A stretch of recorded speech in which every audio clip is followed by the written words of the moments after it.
Your paycheck hit Friday. By Monday morning, $487 is missing and you can't point to a single thing you regret buying.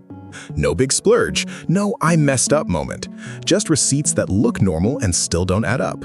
You scroll your transactions like you're gonna catch something lying to you, but it all looks reasonable. That's what makes it worse, because if everything looks normal, then where's the leak? Rent didn't suddenly double overnight. You didn't start eating gold. Your 9 to 5 is the same hours, same routine, same paycheck cycle on repeat. So why does keeping up feel like trying to hold water in your hands? Most people will tell you it's inflation and leave it there. Like that word explains why your margin disappeared, but here's where it gets weird. If prices go up a little, why does your stress go up a lot? Why does one extra charge feel like it breaks the whole month? You've been running the plan without questioning it. Work more, stay consistent, don't fall behind. And somehow that turned into a hamster wheel that punishes you for slowing down even once. So let me ask you something nobody asks out loud. What if the plan was never designed for this version of reality? The reason you're stuck isn't because you're lazy, it's because you've been following a map that was drawn for someone else. A map from a time when one income could carry a life that now takes two and still feels tight. And nobody updated the directions, they just told you to walk faster. There's a number tied to 2026 that quietly decides if your life feels stable or constantly slipping. Most people think they're close to it. They're not. And once you see how far off it actually is, the whole 72 hours after your paycheck starts to make sense. And this is the part where everything they told you starts to fall apart.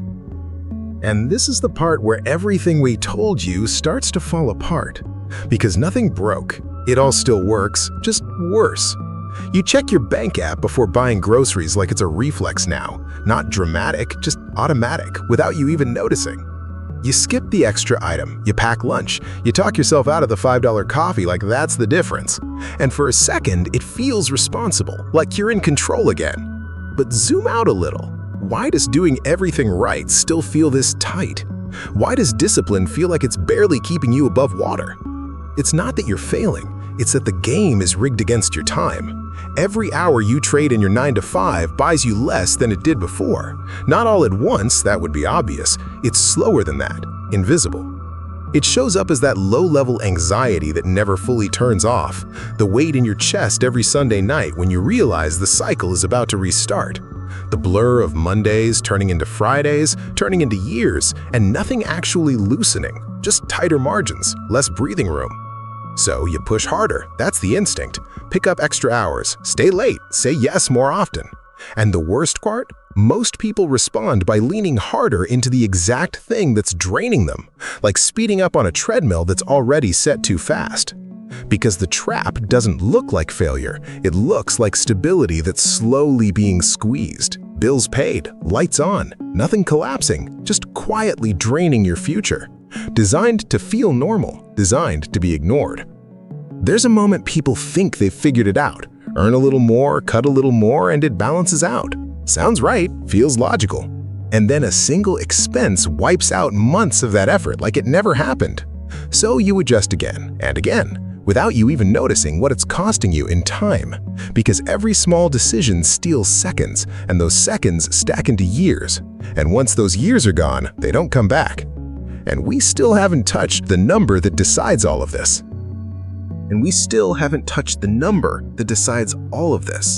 Not your salary, not your rent, something underneath both of those.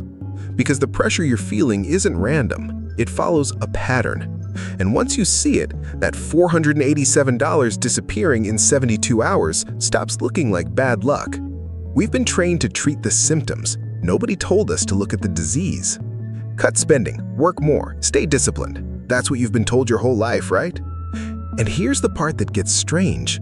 What if none of that actually fixes the core problem? Think about it like this. You're standing in a room where the floor is slowly tilting. At first, it's subtle, barely noticeable. So you adjust your footing, you lean a little, you compensate. That's budgeting harder, that's picking up extra shifts, and it works for a minute.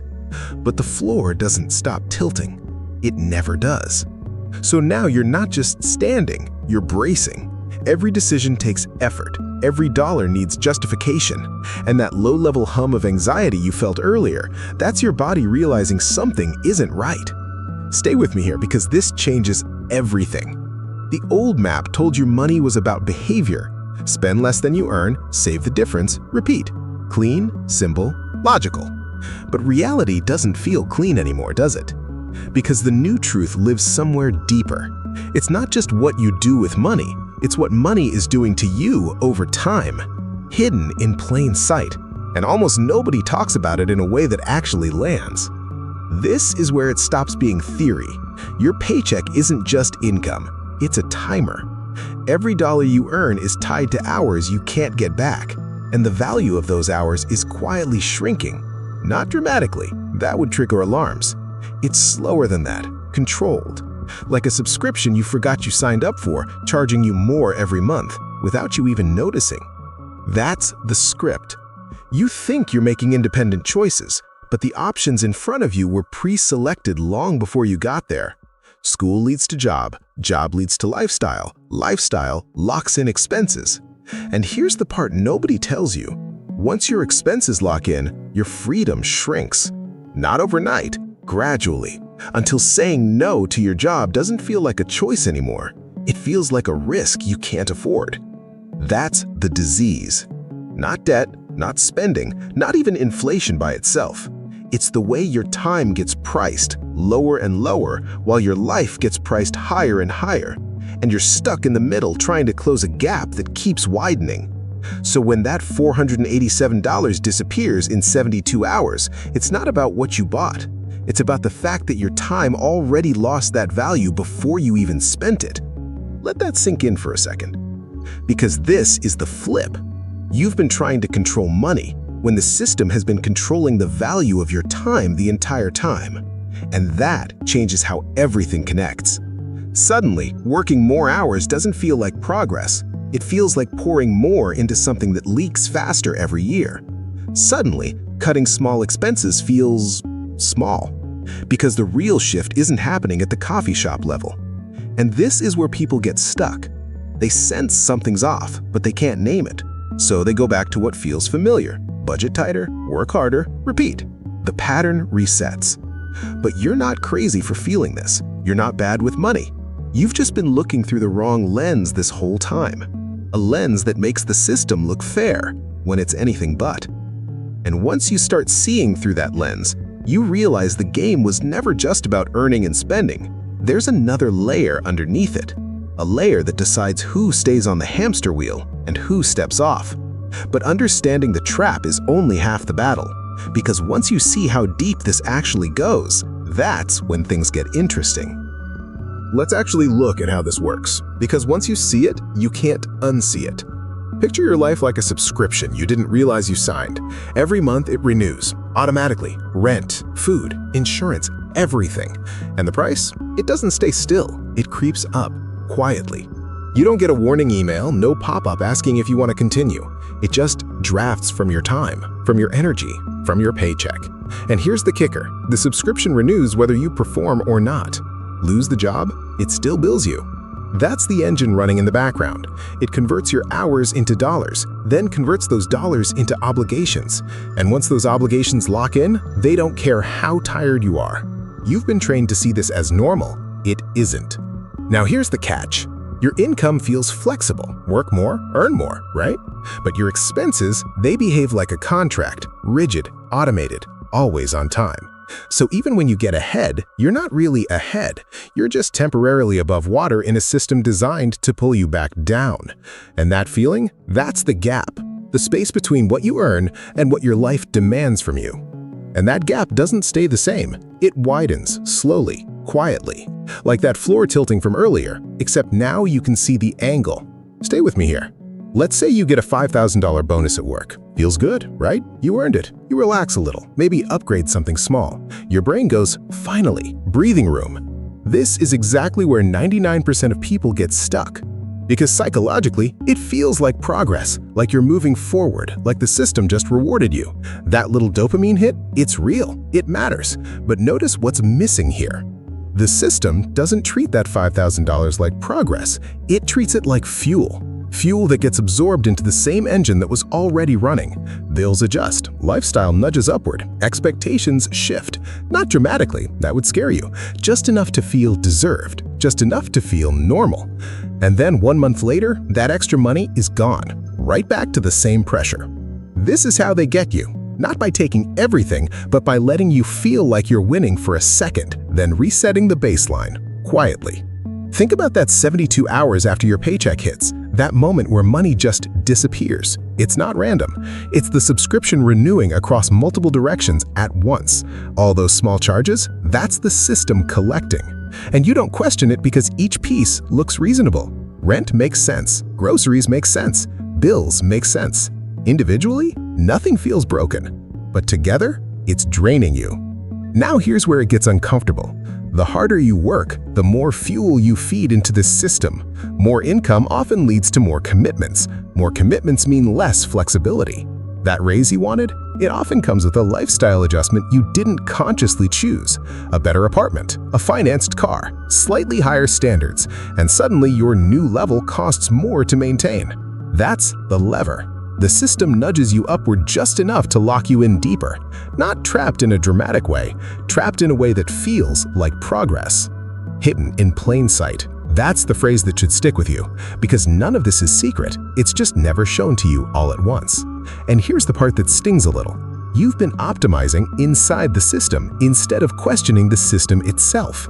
Trying to budget better, work smarter, save more. All inside rules that were never designed to favor your time. So every adjustment you make still feeds the engine. Even your discipline becomes part of the machine. That's why it feels like you're doing everything right and still not breaking through, because right was defined by something that benefits from you staying in place. This isn't about one bad decision. It's about a structure that rewards consistency but redirects the reward. You stay stable, the system expands. You feel secure, the gap quietly grows. And every day you don't see this costs you. Not in a dramatic, obvious way, in small, almost invisible ways that stack over time. Days turn into months, months into years. That blur you felt earlier, Mondays into Fridays into years, that's not just time passing, that's time being converted and partially taken without you realizing it. And once you see that, it hits differently. Because now the question isn't, how do I earn more? It's, why does earning more not change the outcome the way I expected? And that question, that's where things start to shift. And what this sets up in the next part is the piece most people never reach. At this point, it's not abstract anymore. This is you, your patterns, your daily decisions that feel small but stack into your entire life.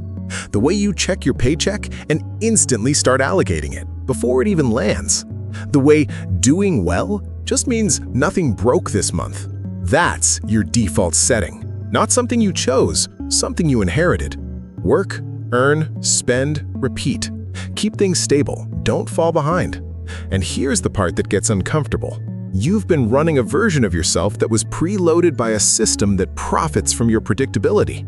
Your reactions are expected, your decisions are modeled. Even your discipline fits neatly into the structure.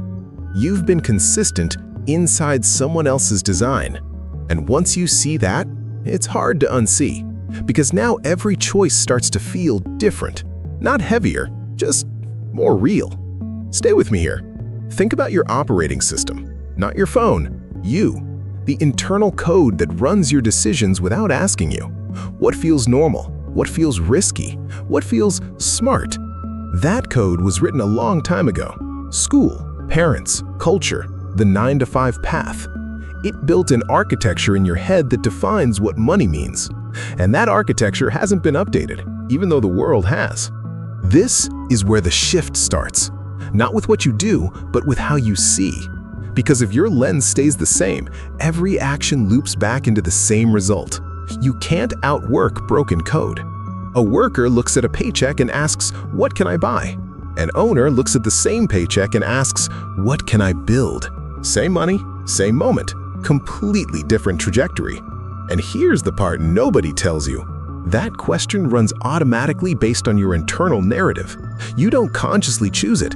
It fires before you even realize you're deciding. Let's slow it down. One moment. You're standing in a store. something catches your eye. It's $800. Not outrageous, not reckless, just within reach. And your brain starts moving fast. It's on sale. I've been working hard. I deserve this. That's the old operating system executing code. And it feels good. That small dopamine spike, that sense of finally getting something for yourself. For a second, the pressure fades. This is exactly where most people stop thinking. But now, something interrupts it. A different question slips in, slower, quieter. What does $800 actually cost me in time? And everything pauses. Because now it's not $800 anymore. It's 25 hours, maybe 30 depending on taxes, deductions, reality. Almost a full week of your life. And suddenly, it feels heavier. Not guilt, not fear, just clarity. You're not buying an object. You're trading a piece of your finite time for it. And once you see that, it's hard to go back. This is the lens shifting in real time, from money as numbers to money as life, from price tags to time exchanged. And that changes the weight of every decision.